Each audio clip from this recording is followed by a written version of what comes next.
Chapter 3. Psychology is more important than grammar and vocabulary. Most people have suffered with English for so long they worry there's no solution. Trained by schools to be passive, fear mistakes, and search for just one right answers. Most English learners are stressed and frustrated.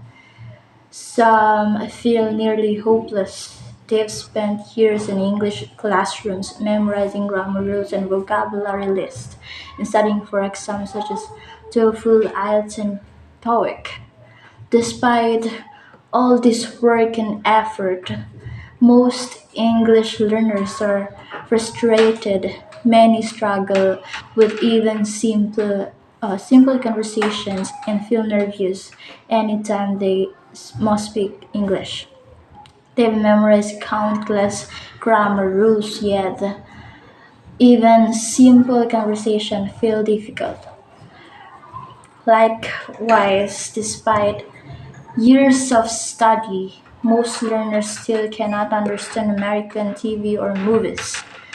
After so many years of traditional English, students are confused when they try to speak. They constantly think about grammar and translation. First, they think of sentence in their own language, then translate it into English. Think about the grammar and finally speak. When they listen, they go through a similar process. They hear the English translate into their own language.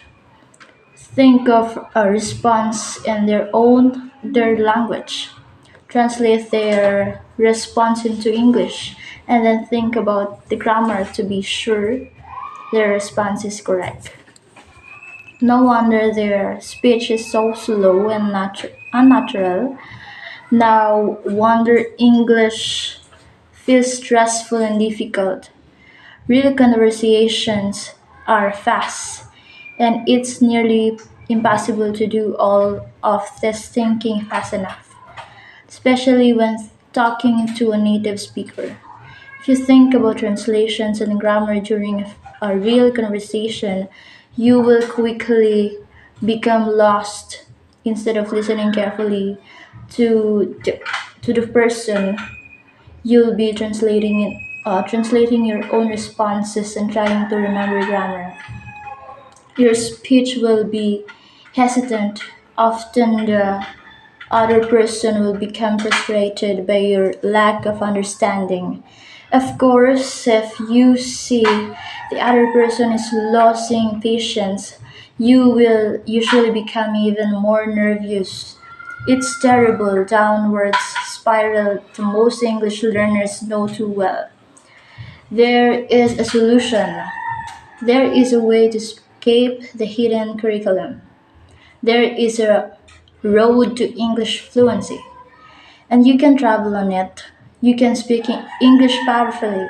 You can speak English clearly, naturally, and effortlessly. The solution, however, will require you to completely change your beliefs about education and the way you learn English. I call the solution the effortless English system, and it two parts the psychology and the method. Most schools, teachers, and learners focus only on method. In other words, they focus solely on the pieces of the English language vocabulary and grammar. As we learn in the last chapter, schools primarily use the grammar translation method with some communication activities added. While schools focus just on method, they completely ignore the first part of the effortless English system. Psychology is probably the most important element for success with English speaking. When you think of your own English speaking, you'll realize that your nervousness, lack of confidence, and frustration are major problems. How do you change this? Without an effective psychological system, you will struggle to find success with even the best language teaching method.